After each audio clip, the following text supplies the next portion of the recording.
Hi, everyone. Thanks for listening to the Founder Spirit podcast. I'm your host, Jennifer Wu. In this podcast series, I interview exceptional individuals from all over the world with the Founder Spirit, ranging from social entrepreneurs, tech founders, to philanthropists, elite athletes, and more. Together, we'll uncover not only how they managed to succeed in facing multiple challenges, but also who they are as people and their human story. One thing that held me through all this was faith in the future is power in the present. I had faith that there's always a hidden gem inside of those difficulties, of all that suffering, of connecting with nature. What I have found is the pathway for bringing enlightenment into your life and bringing harmony and togetherness and unity, which is what we're created for. Bottom line is love. Love is the divine feminine. Love is the paraclete, is everything. Everything was formed in the world from love. Life is not only pursuit of happiness, it's pursuit of purpose. Joining us today is the purpose-driven Andres Ruzo, a serial entrepreneur, a philanthropist, and a visionary leader. Peruvian by birth and Texan by choice, Andres is the founder and CEO of LinkAmerica, a communications technology services firm that became the fastest-growing privately held Hispanic company in the United States. Beyond his professional achievements, Andres is also a community leader deeply committed to driving social impact and fostering inclusive growth. He founded the Lumen We Do Believe Foundation to improve the human condition, focused on education and regeneration. Author of the best-selling book, The Human iOS, Andres provides an allegorical adventure into the heart of humanity. Just how did an immigrant who came to America with 2 bags and a dream become a successful serial entrepreneur and a remarkable changemaker? Well, let's talk to him and find out. Hello, Andreas. Welcome to the Founder Spirit podcast. So great that you could join us today, and we thank you for taking the time. Thank you, Jennifer. It's always an honor to talk to you and work with you and find new things with you, right? Thank you. Andres, growing up in Peru, what were some of the major influences on your life? Well, I recall my grandmother, Carlota Oliard. She was an amazing woman that teach me unconditional love. And I think love is the highest vibration that we have on earth. It has a frequency on 528. And she was just an amazing woman that showed me how to be an agent of positive change through her example. And she was very good influence that led me also into the US, because she was telling me the sky is the limit for you. And Peru had a story of difficulties with Shining Path and others that we'll talk later. But she always projected peace, happiness, consciousness. And to me, she was a great example for me. That's wonderful. And as you had mentioned, so in 1980, you left Peru, which was rife with terrorism at the time, and you moved to the U.S. to pursue a degree in industrial engineering at Texas A&M University. And you were seeking a future with stability, security, and success. But nonetheless, it must have felt like a big culture shock for you. Can you tell us, what were those first few years like for you coming to America? Well, first of all, I'm a grateful U.S. citizen now. I was 19 when I left Peru, and it was a change that was necessary. The country was going through a real difficult time with social upheaval. Shining Path was blowing towers every night. Businesses were shutting down. And this was for many, many years. They used to push revolutions with guns and doing things that were really complex. So my grandmother, my mother, they said, you have to go to the States because you need to look for stability, security, and future. And that's how I came into the U.S. with 2 bags and a dream. Happy that. And it's been an amazing ride. It's been now 43 years here. So you can see my age. I'm 60.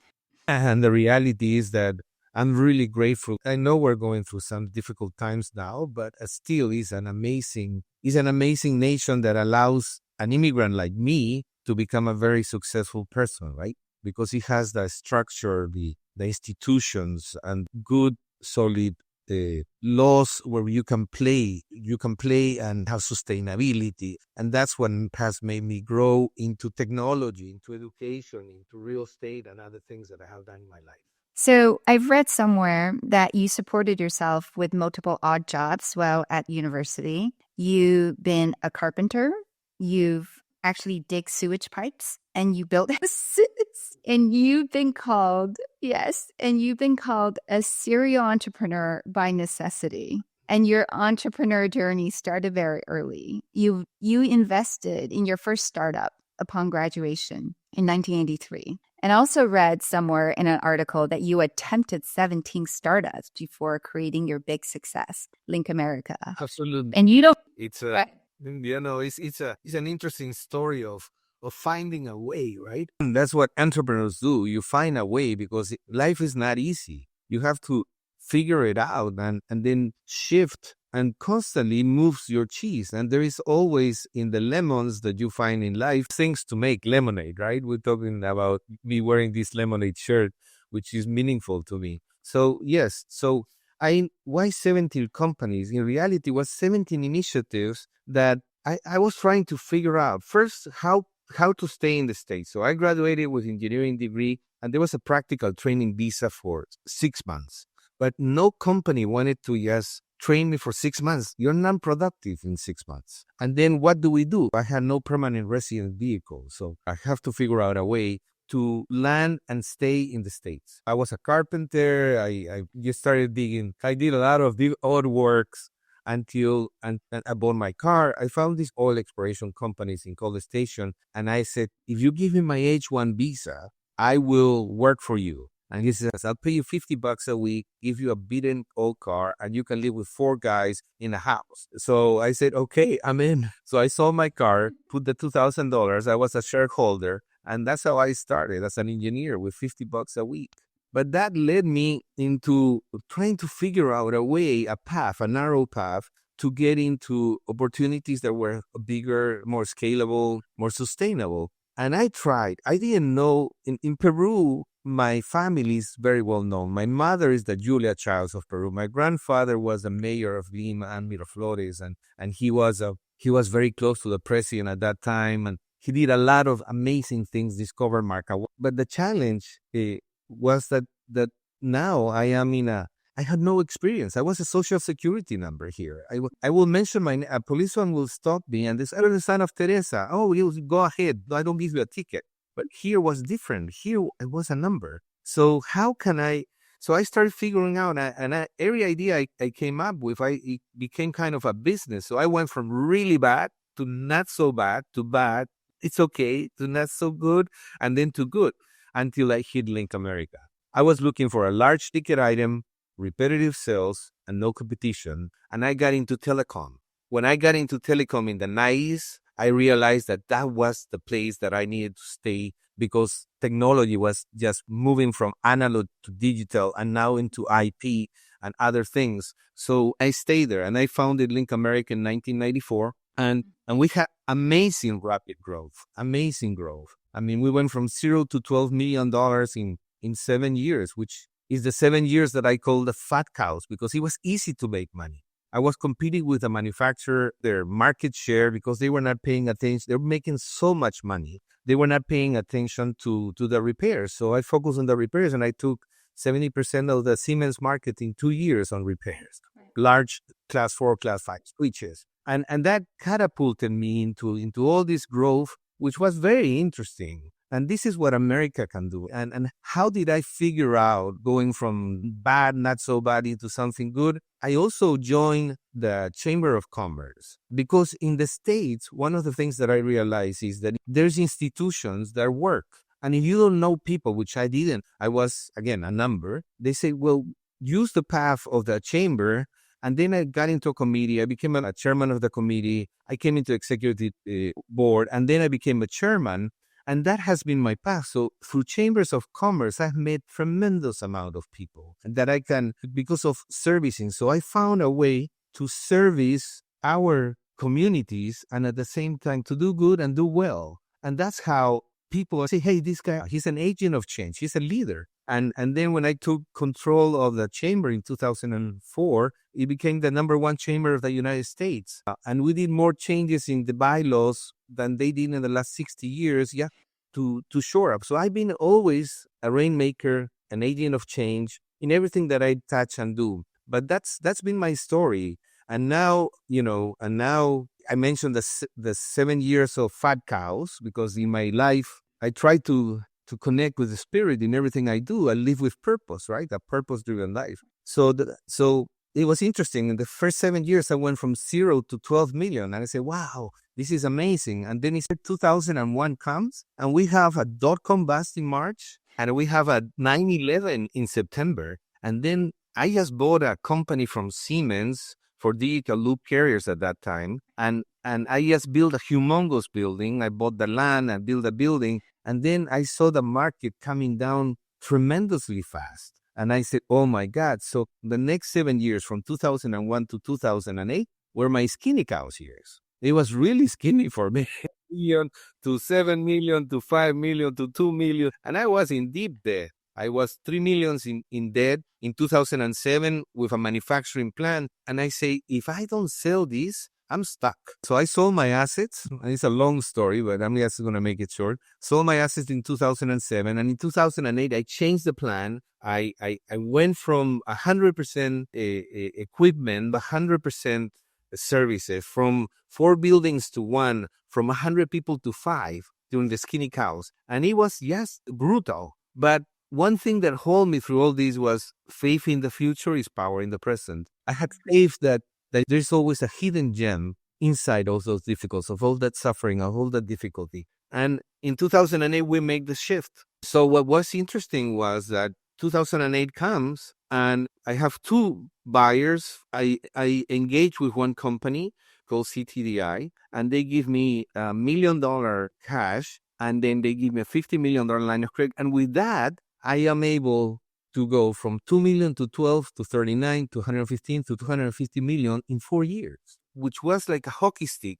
But during the bad times, I was saying, hey, I want to have lean bulls. I don't want to have skinny cows no more. I want to have no people and be super lean. And then I changed my mind and I said, no, I'm going to call it holy cows, because holy cow, I couldn't hear it myself that I went from 2 million to 250 million in 4 years. And all of this is easy to say because it's my story, but it has a lot of emotions and ups and downs and difficulties in the path. But that's how life operates, right? It's never perfect. Plan. And one of the things is a gold nugget to me is, in the past, we used to say that IQ was the most important thing when they hire people because the coefficient of intelligence. Then it was the EQ in the 2000s, which was the emotional coefficient. We had another coefficient. Now it's the AQ. What is the AQ? It's the coefficient of adaptability. So one of my secrets of success was being the ability to adapt, but in a minute. I mean, super fast. To change the outcomes by changing yourself and absorbing the reality that is coming to you. And it could be a bull charging at you, but look at the bull in the eye and grab it by the horns. And that very few people do, but that's the secret of being an entrepreneur, is just facing it with no fear and driving it with love and intention and purpose and connecting with people.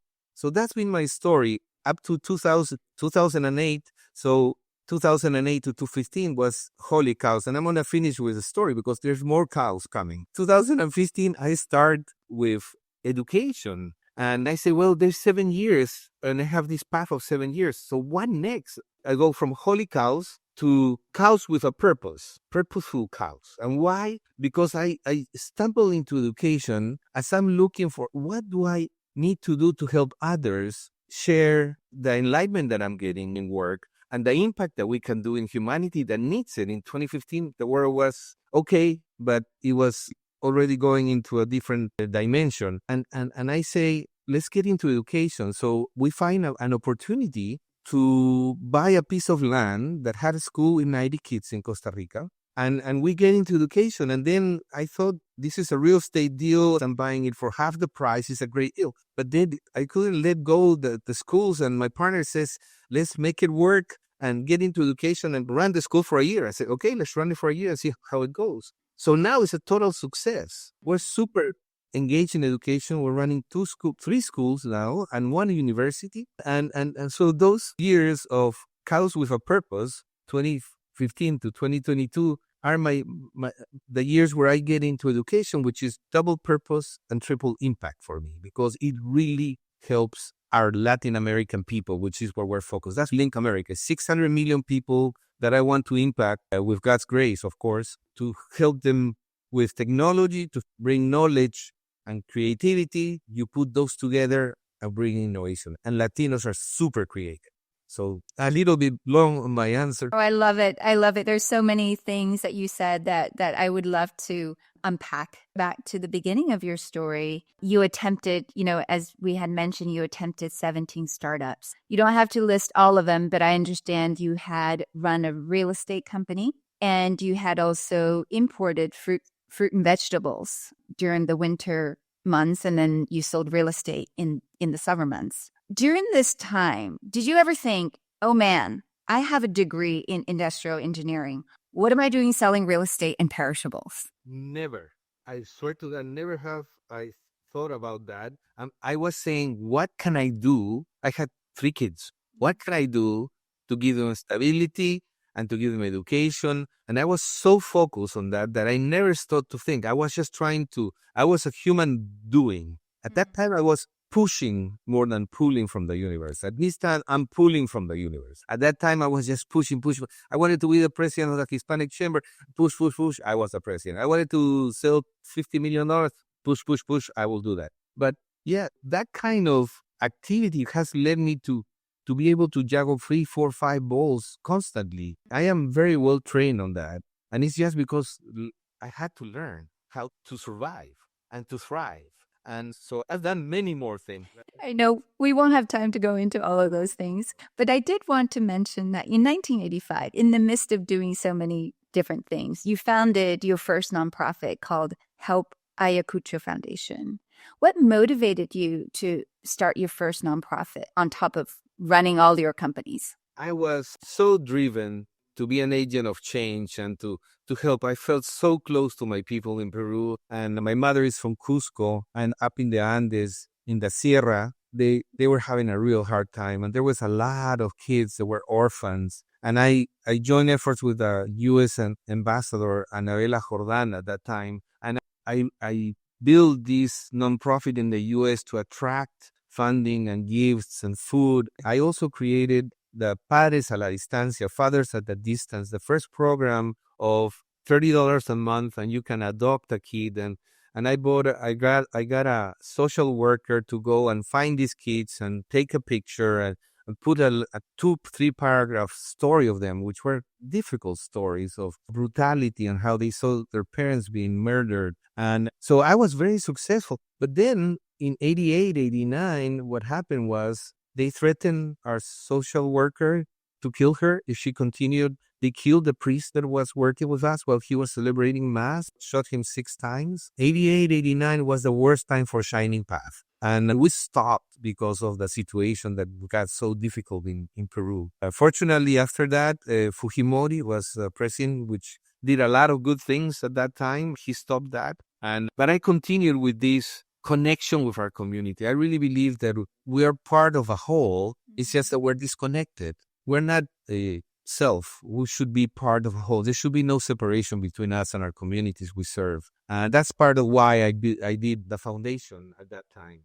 And going back to your company, LinkAmerica, I find it very ironic, as most startups I know usually struggle at the beginning until they find the product market fit. But your story of the fat cows and the skinny cows, Andreas, it's the opposite. So I want to better understand what kept you going in those difficult times. That's a great question. So this idea of faith in the future gives me power in the present really was a thriving force for me to continue with this founder spirit, right? That is like your right. I have this founder spirit. That's in this unquenchable willingness to go the extra mile and to figure it out. And that's been my life story. It's always figuring it out, and it's always been for the better. Every time that something big, drastic has happened that is difficult, I have always come out not only positive, but better, with more wisdom, with more knowledge, with more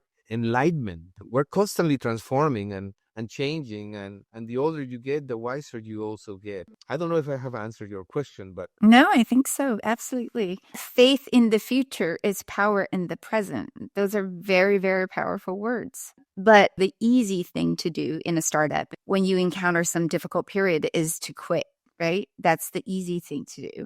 But faith has been so much part of your identity. How do you integrate faith into your business? wow, that's a very, very good question. Faith, we are a multi-dimensional being. Faith for me comes from the spiritual side. At one point in time, I tried to integrate my Catholic faith into work, and it created a catharsis to the people that I was working with. Because I learned that if you work on the spiritual plane, which is a higher plane, and the people that you're connecting with have to have a point of readiness, you have to meet them where they are. And sometimes you cannot, on the spirit, you cannot push things. They have to happen. It's like a flower. You see a bud, a beautiful bud that's going to become a rose, and you want to see the rose. And I was the guy that will try to open the petals, to see the rose, and I will destroy it. And I was like, oh my God, what did I do?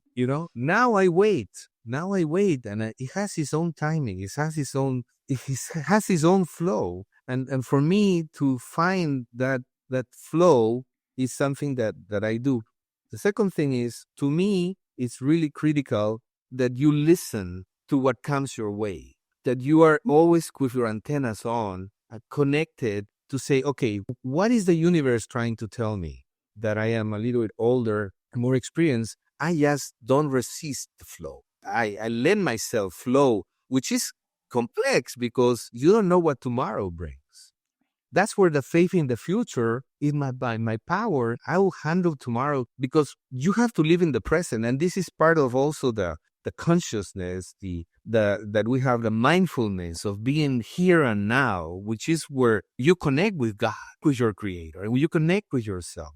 And most of us, because of the digital noises that we have and the digital tsunami with the social media and the phone and the things, we're not centered on the present. We're either with the anguish or the stress of the future or the memories or the anxiety of the past. And you're constantly in those two sides of the equation when the only thing that you have is the here and now. We'll talk more about connecting with nature. Connecting with nature is what I have found is the pathway for bringing enlightenment into your life and bringing harmony and togetherness and unity, which is what we're created for, right? Faith in the future is power in the present. That's the power that I'm talking about. Is the power that is here and now, the power that I'm here with you, the power that I'm connecting with you. And if you use that power to connect on a daily basis to whoever you touch, to whatever you say, to whatever you think, then you are in the path of enlightenment. And that's the path that I pray to God and choose to go with, because 80, 90, 100 years is very short time. And this is not only for me and my higher purpose, but also for my grandkids. I have 9 grandkids now. I want to make sure that they get a good example of, hey, my grandfather did some amazing things, and let me follow his example. So that's the power. So besides faith, what would you say are the other key elements of your success? Being resilient, being purpose-driven, always finding that jewel in the difficulties, because basically in business, they pay you to solve difficulties, to be a problem solver and a troubleshooter. And the faster you, and less than 1% of the people are like me, type A people. I'm a type A. But the reality is a lot of people get very discouraged when things don't go their way. And being an entrepreneur and taking high risk is not for everybody. It's not for everybody. Because it's like an S, a horizontal S. You go up and then you go down, and you go by waves. And what I have learned is also attuned with nature, which is death, life, resurrection, constantly. I mean, nature works that way. You have summer, you have winter, you have fall, you have spring, you have growth, and then it continues the process. So I see patterns now, not only on myself, but on people, on businesses, on governments. I see patterns everywhere, like fractals. That enlightens me because it shows me that there's an order, and in that order, there's things that happen and move, and we have to be cognizant of those patterns of ourselves, on how do we react when things don't go our way.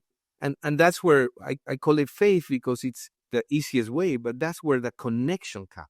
Because at the end of the day, what the universe gives you in this worldly experience is the ability for you to caminar, to walk into this, but walk in connection. And the experiences that they are giving you that could be bad are for waking up your higher purpose. It could be a cancer. It could be losing a leg. There's always hidden jewels in that particular circumstance. And in business, I see that a lot. And now that I'm in a flow, instead of pushing, I'm pulling from the universe, then the right people are coming to me. Opportunities come to me.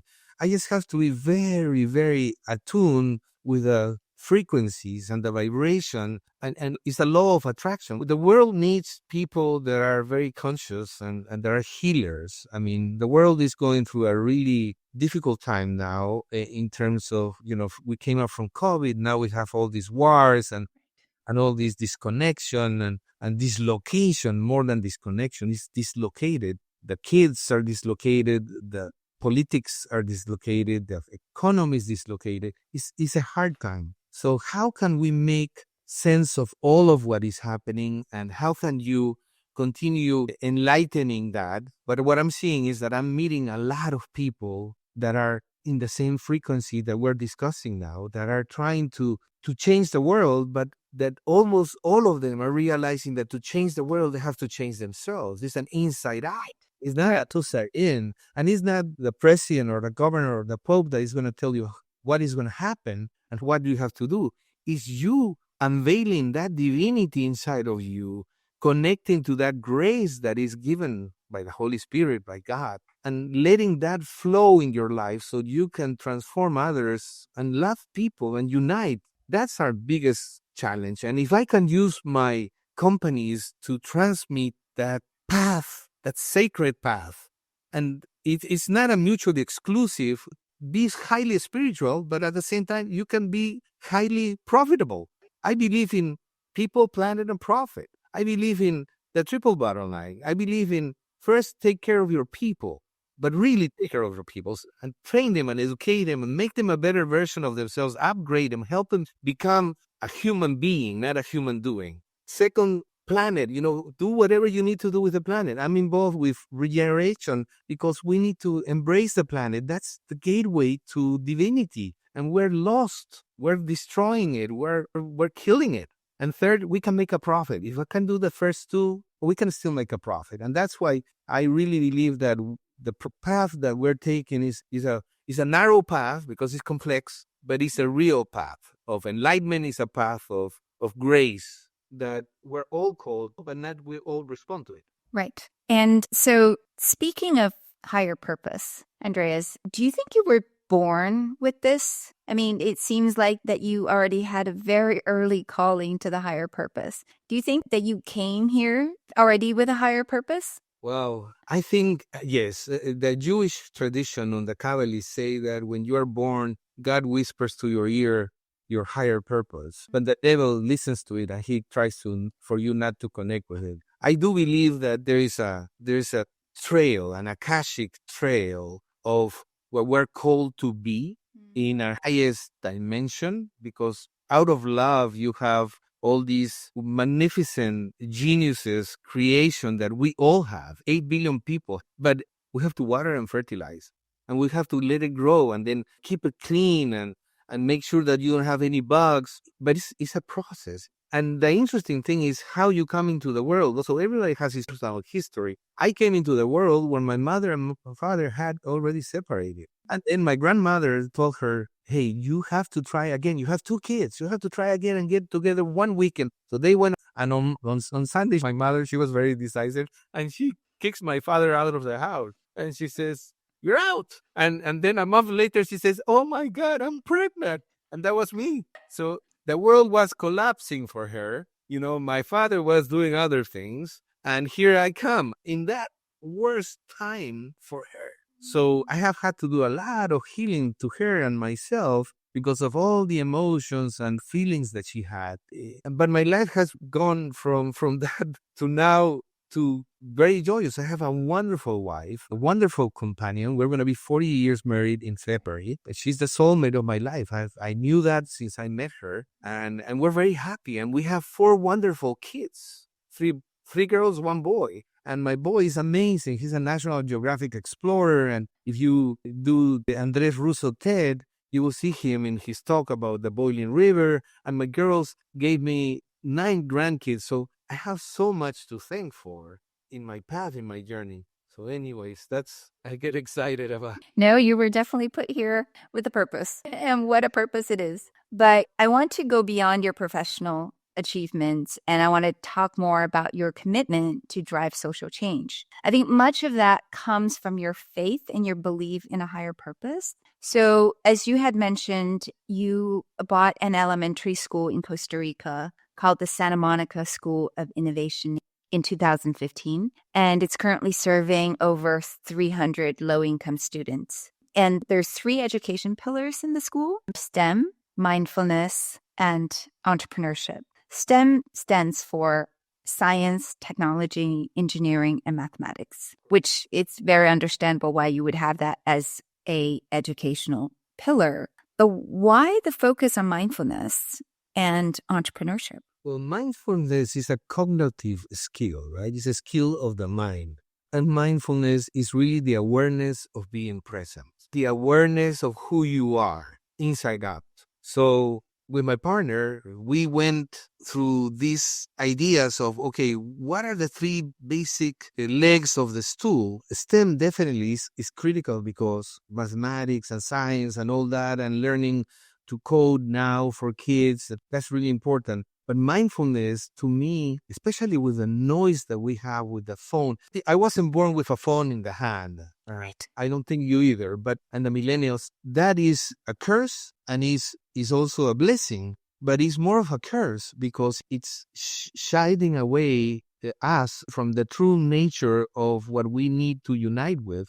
And it brings us to the world that we have created, which is complex because it has a lot of chaos into it. It has a lot of difficulty. So why mindfulness? Because it brings you to the present. If we can teach the kids to be in the present, in the here and now, then half of the battle is won because the rest will come. And then entrepreneurship has 2 words in Spanish. Es emprendedor y empresario. Emprendedor y empresario. So they're similar, but they're not 100% entrepreneurship. We believe that it's a skill. It's a life skill that has to be taught. Why a life skill? Because life is difficult. I come to that conclusion that life is always going to be difficult. That's what we're here for, to make it easier.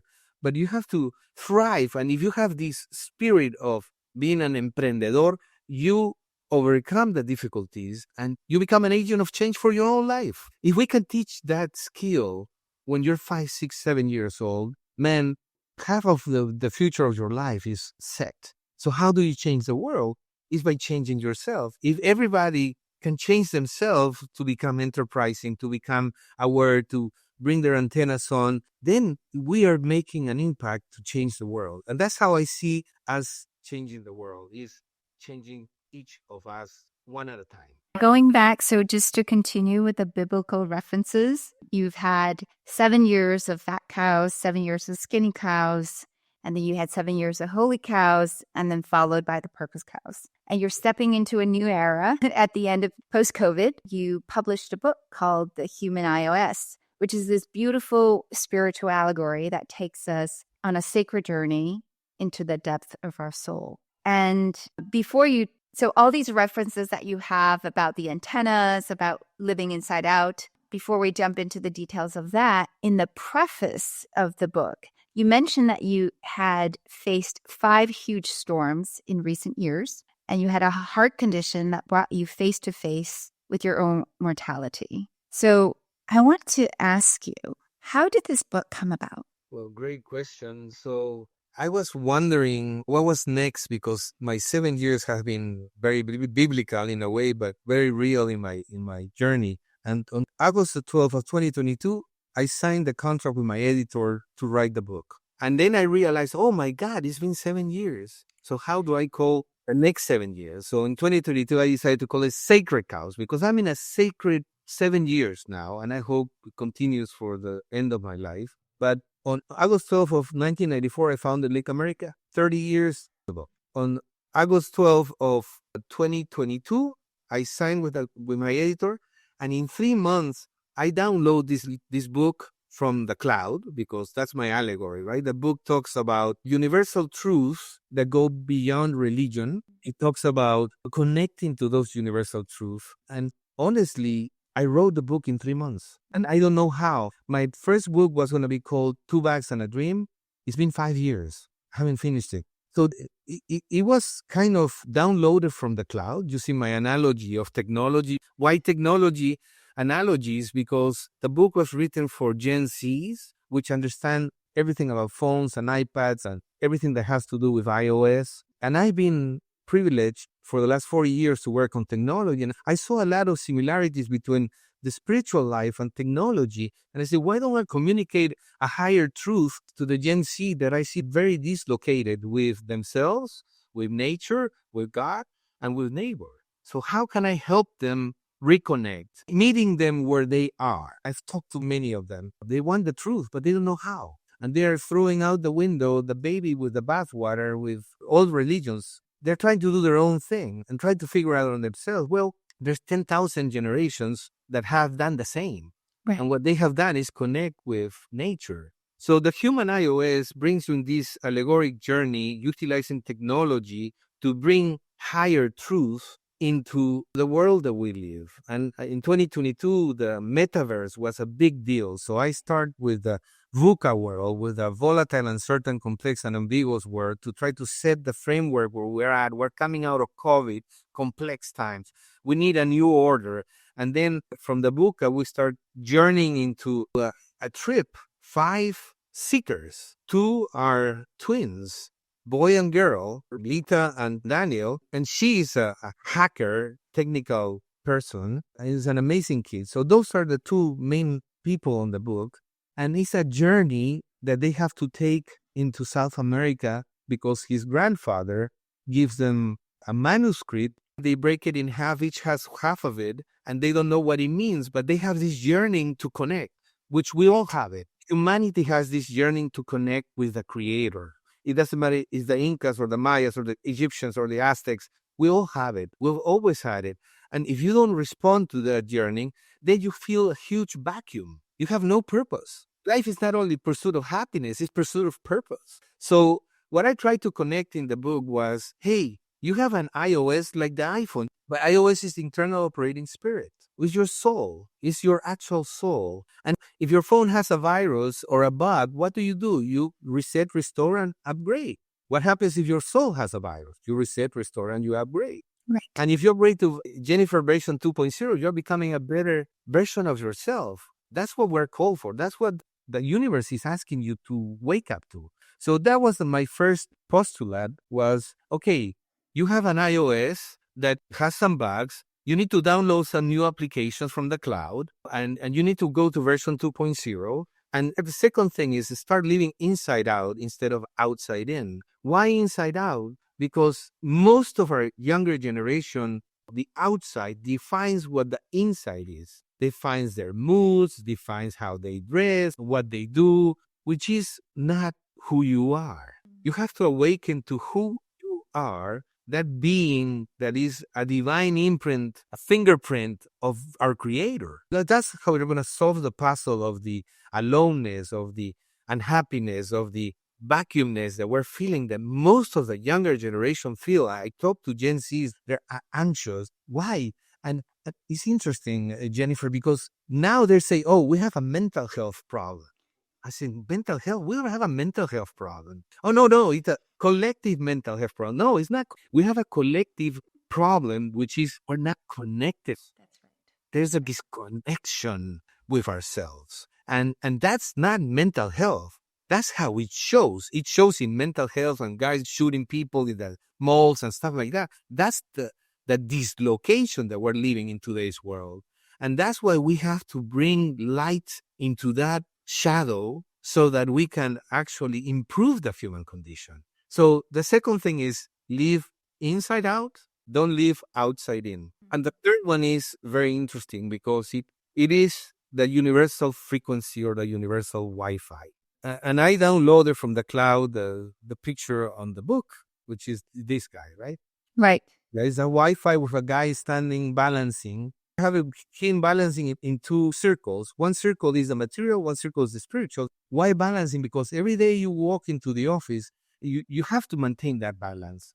You know, I believe material prosperity can manifest itself if you have a spiritual abundance. A spiritual abundance brings material prosperity, but material prosperity should not be the driver. It should be driving your higher purpose from the spirit to the material, which is where I'm at now. In the past, I used to work on the material trying to reach the spirit. Now I'm trying to work from the spirit and letting it flow to see how I can impact the material. So that third one is very interesting because that universal frequency is everywhere. Bottom line is love. Love. Love that universal frequency. Love is the Holy Spirit, is the divine feminine. Love is the paraclete, is everything. Everything was formed in the world from love. And that disconnection that we all have from that world is what hurts us and brings us back to the loneliness, to the noise inside, to not living in the present. So those are the three things. The third one, the Holy Spirit, the universal frequency. So now, how do I drive this message, this allegory, the spiritual, using technology, words and concepts? So I said, no, I have to drive some kind of un camino. So I take them in a tour. They go in this, and they go to the jungle through Brazil, and then they go to the Rio Hirviente, and then they go to Machu Picchu, and then they go to Nazca Lines and Marca. And why do I do that? Because if you go to the jungle, and wherever you step, you have to make sure there's not a snake or an alligator or something, right? Because you have to be present. You forget about everything else. All your senses have to be looking where you step. Yeah. That's where the journey comes with the younger kids, because for them it was so hard to get disconnected. One of them, Lama, was in the metaverse all the time. And I said, no, I don't want to go to Peru. You can see it from here. Put these goggles in and you can visit Machu Picchu and see it, everything right from here. Well, the virtual world is not the real world. What is real is nature, because God manifests through nature in everything and everyone. And I was doing some thinking, and it's just so marvelous that nature is really what connects us, is a gateway to the spirit. And if you look at the big revelations, Jesus and Muhammad and John the Baptist and many others, all of them found Buddha. alignment in nature. And Buddha, he went to the wilderness and he sat under the tree, and then he got enlightened. Christ went 40 days and he found his divinity. And Muhammad the same, he went to the wilderness. And John the Baptist ate bees, ate honey from honeycombs.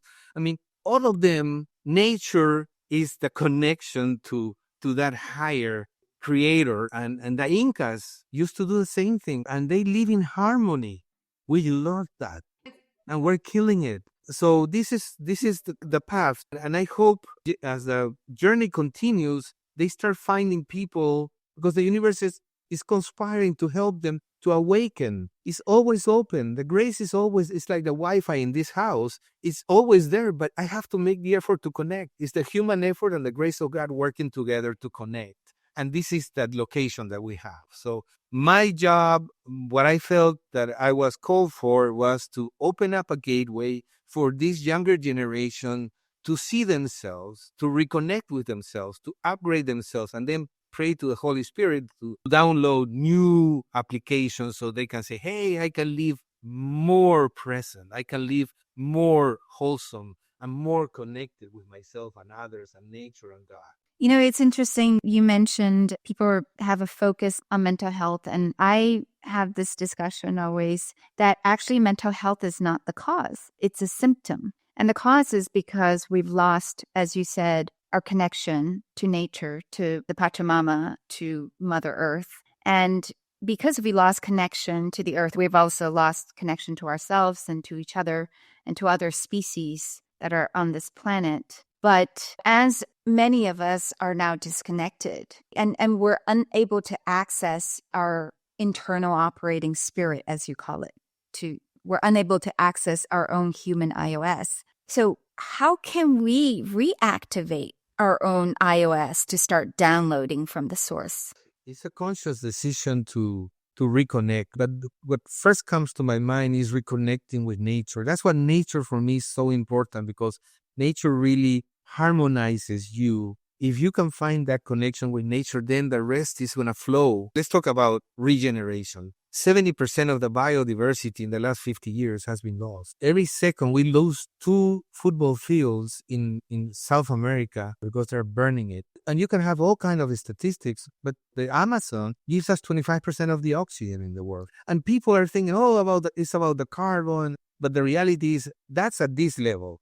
The consciousness of, hey, yes, we have to reduce our carbon footprint, we have to do all these things, and we have to do key indicators. But in reality, I want to take you to another dimension, which is a spiritual dimension. Is the connection through nature is the beginning of the path. For a world that we live on, it's hard to go to the spirit without going through the nature. It's hard because we have so much noise. In the past, probably at Christ's time, it was easier to listen to the Messiah and follow him. I will go after him immediately, right? Because I will fill my heart and live. I will not be a fisherman no more and do like Peter. But now it's not that simple. Now it's super complex because you are so engulfed with this materialism. And if you look at the ecosystems that we have in the world, most of our ecosystems are in a crisis mode. The countries are in crisis. The world is in wars. Every ecosystem needs to be regenerated. And that's where I see that nature is really the gateway for us to reconnect with our divinity. We can read the Bible, the Quran, or the Talmud, but the manifestation of that love of God is right there in a butterfly. It's in a worm, in an ant. It's just, if we can connect. And St. Francis of Assisi used to do that. I read this morning a prayer from him. He used to connect with nature. So as we move and drive this awareness into our spirituality and into nature and regeneration, we got to be agents of change to support not only the zero footprint carbon and the 2030 Paris Accord and all the stuff, but also realize that we're called to find that divine in nature. That's why that's what the Incas used to do. They respected nature. They were one with nature. They will not kill it. They will change the crops and they will plant and seed and harvest from here, and then they would let it rest. It was amazing. Harmony, union. That's what will quench the thirst of our soul of connecting with a higher purpose. I think it's easy for me because I live very close to nature. I mean, in about 5 to 10 minute drive, I can be in a nearby forest. And it's beautiful to be in nature because it's very healing. For me, I go to the same forest maybe twice a week, and it's never the same. It's always different. It's always changing. And it's also teaching me that life, no matter what obstacles that you may encounter, it is always changing. What may seem like an obstacle today may seem like a silver lining in learning something new about yourself and learning about the world tomorrow. So that's how I feel some of the lessons are coming from nature. And one of the things that you had mentioned is love. So I've been reading a lot. I like to read. I read a lot of books in Buddhism. I read earlier this year the holy Hindu scripture, the Bhagavad Gita. I also, read the Bible. And I've learned the story about Sufism, about Rumi. And the common thread that I see in all these religions is that actually love is fundamental. In Buddhism, we call it loving kindness. In Hinduism, Krishna says there's unconditional love. And of course, in Christianity, that's also what Jesus preaches when he says, love thy neighbor. He doesn't mean literally your neighbor. He means everything in the universe. So I think that's really, really fundamental. That's what you mean by living inside out. People are like, what does Andrea mean by living inside out? I think it's about tapping into the love that's inside and then being able to spread it in everything you think, everything you say, and everything you do. Yeah, it's a state of being. It's not a state of doing. And when you're in that state of being, it manifests itself like a flower manifests in its beauty. That's what we need to do. We need to connect inside to manifest ourselves who we are, who we really are. That human being that you are, not that human doing. I'm totally with you. That manifestation is what drives us to a purposeful life, to happiness, to a balanced connection with earth, with neighbor, with thyself, and with your creator. And that's where you can find the founder spirit. There you go. That's the founder spirit. This is finding that source of everlasting connection, right? That's beautiful. Yeah. Yeah. And Andreas, is there a particular passage that you like to share with the audience from your book? We talked about it. I believe that everything that we've been talking about, love and all of that, there's manifestations, right? So a manifestation of love is gratitude. And I tell the kids that I talk to that they have to be grateful. Every morning I wake up, open the eyes, and say a prayer because I'm really grateful that I'm alive. Because we're one heartbeat away from eternal. And to me, that's very important. So I want to share with you a couple of paragraphs on gratitude that I wrote in the book. This is a message of gratitude from Rodrigo. Rodrigo is a shaman that they find in the Rio Hirviente, and that starts downloading information to them as they are seekers. And so he meets with Daniel, and Daniel comes back to the team and says, what did he say? And he's telling him, this is what Rodrigo said. Each new day opens up a chance to start anew. Each morning when we wake, should we choose to listen, is a message from the Creator to remember the privilege we were given of waking up. It's a reminder to get up and prepare ourselves to drive our higher purpose, to go out into the world to connect with nature, Pachamama, and the hearts of the other beings, inspire and encourage those who cross our path to connect to a higher frequency, and most importantly, to enjoy the sacredness and joy of being alive. Gratitude and generosity are similar virtues, but they differ in that gratitude is an internal characteristic and generosity is our external expression of our sense of gratitude. Moreover, gratitude is how we feel, and generosity is how we express the feeling in the world. Let's be generous with our gifts, talents, treasures, and time. When we engage with the world from a place of gratitude, it is the difference between trying to make something happen and allowing the flow to happen. The defining difference between effort and effortlessness is the virtue of gratitude.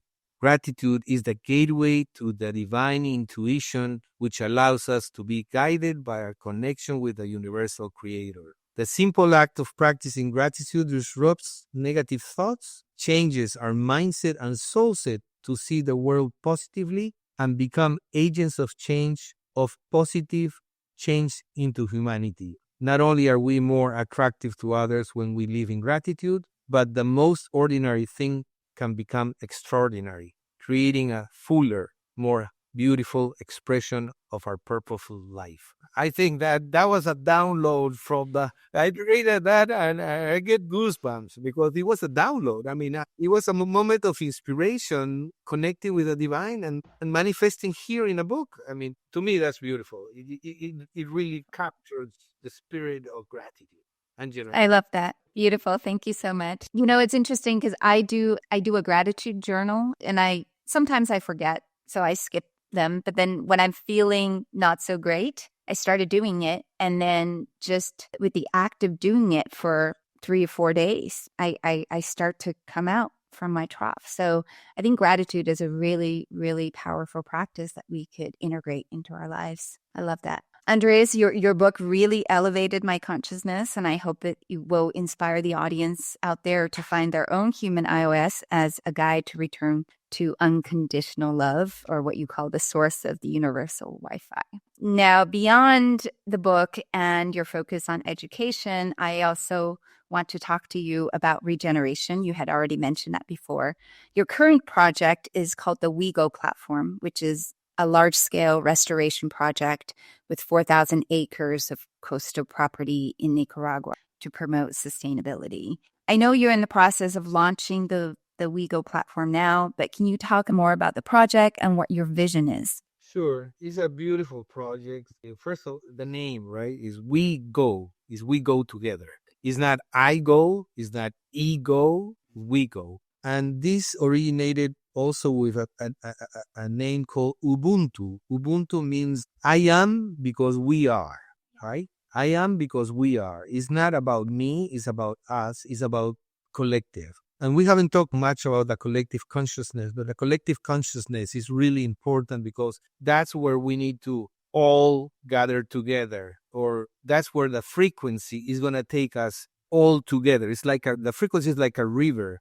And if you jump into that, then you meet people that are in that same flow. So we have this 4,000 acre project that's regeneration. And we're trying to do regeneration for human regeneration, because we all need to regenerate. If you look at a pyramid, the human is on top and everything else is below us, and we are not respecting and honoring the creation. We should be part of an ecosystem where the man is just a piece and then everything works together. We're not there. And the effort that we're trying to do is a collective effort to regenerate animal, regenerate land, marine.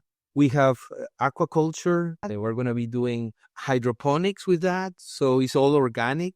We have hundreds of chicken that do organic eggs. We give them army flies for 20% of their diet. We have all kind of different, we have a cheese factory that we do French cheeses now. And all of this is in Nicaragua, which is also a country that is complex because of their political situation. But the reality is a very ambitious project. We're putting reefs on the ocean. We have 3 big beaches, reefs in the ocean to repopulate lobsters and eels. And we're seeing the population is growing. And so what we're trying to do is going from monocultures and insecticides to do all organic. For my partners, they have 1 million trees that they have planted already. And what we're trying to do is to do an ecosystem where also we bring the Ubuntu concept, which is the human side, and then we bring the nature concept, and we bring them together into one holistic idea. And the place is just fabulous. Nicaragua is one of the most prettiest. It's beautiful. I mean, it's all green. It's fantastic.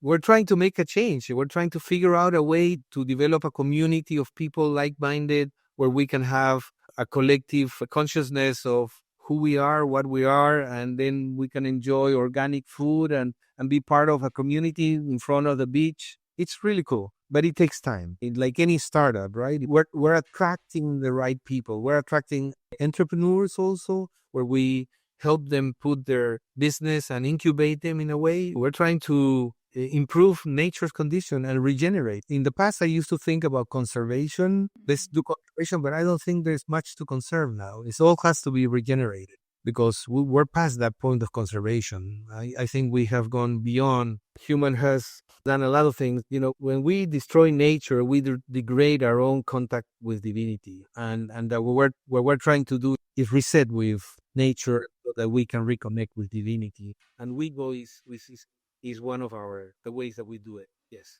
And, you and I have talked about cultivating a collective consciousness to address the challenges that we're facing. So I'm always curious, like, we know that that's what we need in order to face the challenges that we're being dealt with. But how do we go about to really develop this collective consciousness?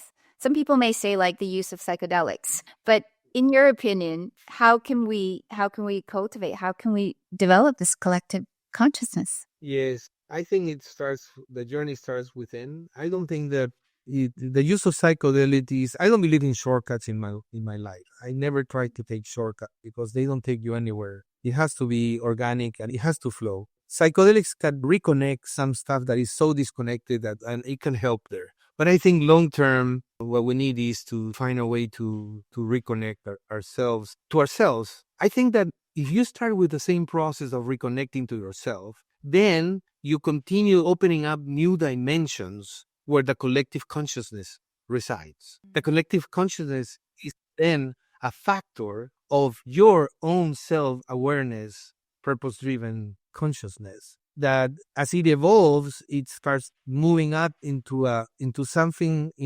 frequency that is shared not only by you, but by others. I think that's the collective consciousness for me. It's a shared frequency that we'll listen to and that we are connected to, and that is moving us towards love, right? Moving us towards compassion, moving us toward connection and unity with nature and neighbor and you. So I think that connection, that collective consciousness is a byproduct of your initial connection. So to the listener, I think the wisdom that I have received is we need to start with ourselves. We need to start with working with ourselves so that we can help that collective caution. As we develop up, then there's more people there that you find that are more connected. And that's how we change the world, changing ourselves. So, somebody told me a couple of years ago that the purpose of life is to constantly improve yourself. So, this goes hand in hand with what you're saying, because I feel like sometimes when we think about developing a collective consciousness, we're always looking towards others, right? But what you're saying is that first we have to look within ourselves, and actually that collective consciousness is a frequency that resides in every single one of us. So I really love that. No, and I didn't make it up. I downloaded from the cloud. Remember, we're multidimensional beings. We're called not to be only in this dimension that is material and five senses. We're multidimensional. So when you talk about collective consciousness, is on a different dimension. But to jump to that dimension, you have to do the work internally. It doesn't happen like taking an aspirin and, it doesn't happen like that. And we are much about immediate gratification and we want to be there now, right? It doesn't work the way. It works through the pain and the suffering. And the pain and the suffering is where you wake up, and it's ironic. I say, oh my God, it's ironic. I look at my life and the moments of more growth, like now, is the worst moments. When the worst happens, my being becomes the best. And it's not that I want issues and problems and suffering. It's just the way it is. So the faster we embrace, like a kid, embrace it with alacrity. Like we're going to Toys R Us. Oh my God, so many toys. We should be like that, embracing challenges, because there's a hidden message for us in every challenge to go to the next dimension, because that's what we were created for, is to continue that evolution, transformation. And transformation is pain, is difficult. In the book, I also talk about the caterpillar. The caterpillar starts tiny and it grows 1,000 times. And it goes eating until it's time. And he does his cocoon, and then it liquefies itself. A horrible caterpillar liquefies itself and becomes a beautiful butterfly. That's what we have to do. That's the path of nature. Sometimes we have to liquefy. These problems liquefy us. But we have to come and do a change of mind to see it in a different dimension. And that's where the collective starts coming in, because they start helping you. And the collective is not only humans. I believe that there's other spiritual beings, angels, archangels. So that collective, top down and bottoms up, is our human effort. It's material to bring it to the divine. And then the divine is always open.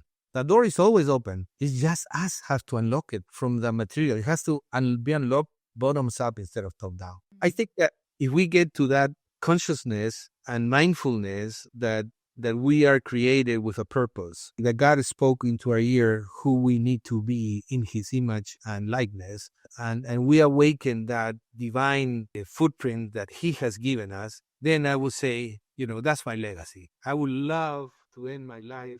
That's beautiful. So you're previously mentioned, you're known as the Lemonade Man. That's why you're wearing your lemon shirt today. And after hearing your life, I'm not surprised at all.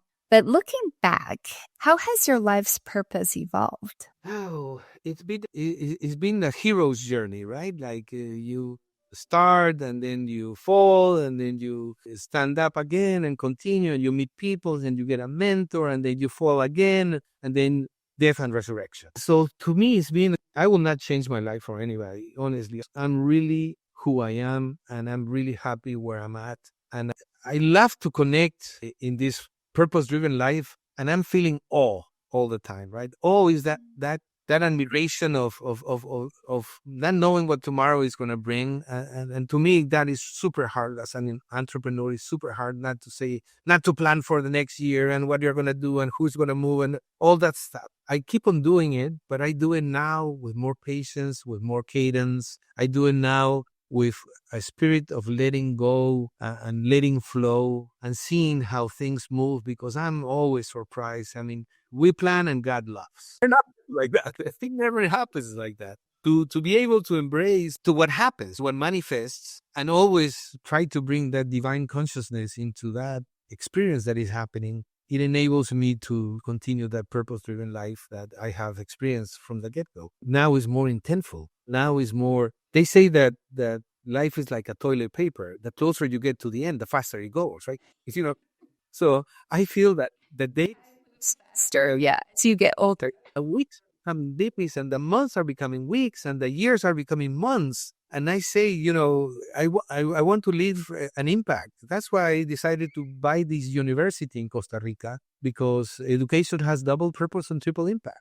And you know what is beautiful in the Universidad Creativa is that we change our model. Instead of College of Engineering, Architecture, and modas, we change it to business, design, technology, and life. We're starting to teach life. We're teaching how to design your life. Why? You can design your life. If you can design a house, why can't you design your life? You can repeat, sit down and think about it and build it in a way that it's highly purposeful. And some of the soft skills that we have seen in the past that people talk, oh, this is a soft skill, and character, character is a soft skill, and critical thinking is a soft skill. No, it's about creative thinking, it's about collaboration, it's about communication, it's about connection. But it has to do with life. And that's why we call it 4 domains now. One domain is life. And we're going to try to do it horizontally so that everybody can take a course of life. How can you build your design a life? And I don't think we stop and think about it. We're just thrown into as a gladiator, you're thrown into the arena and then you figure it out, right? And then you have all this noise and all these things attacking you and all this social media and wars. Then you're 30 years old and you're not figuring out. One of the worst ages now and people that are suffering more with loneliness is a 30-year-old male. He has a good job, but he has no purpose. There's a lot of those kids out there. A lot.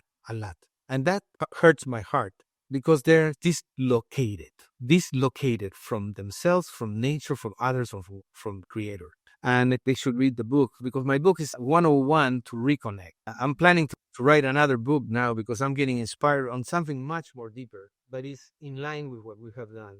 So are you ever going to finish your first book, 2 Bags and a Dream? Yes, I'm going to finish that one first. Yes, I already have it almost 90% there, but I'm on a flow. I mean, if the flow wants me to finish it, I'll finish it. I don't want to push anything else. I love that. That's very Taoist of you, huh? Going with the flow. Andres, as a grandfather of 9 grandchildren, and in telling your story, what are the key principles and nuggets of wisdom that you like to share with the world? Well, I think I've shared a lot of good gold nuggets throughout the conversation, but no, I am just grateful. Part of my why, because I really don't have to work. I've done really well here, thanks to God and my human effort. But the reality is I'm back full force and I want to exit technology in the next 3 to 5 years. And I want to focus on education and regeneration because it's where I can really bring more impact to the world. It's ironic also, I read an article that they was talking about when is the decade of most influence in humanity in any human being.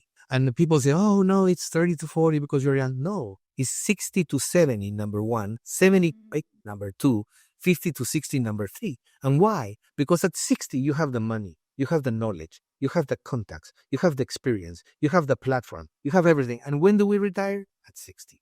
So if I go retire and go play golf, everything that I learned and did and connections is gone. How can I impact? And we leave politicians that never have had a job, run countries with billions of dollars and trillions of dollars, and making decisions that they have no clue, because they never have had a payroll to meet.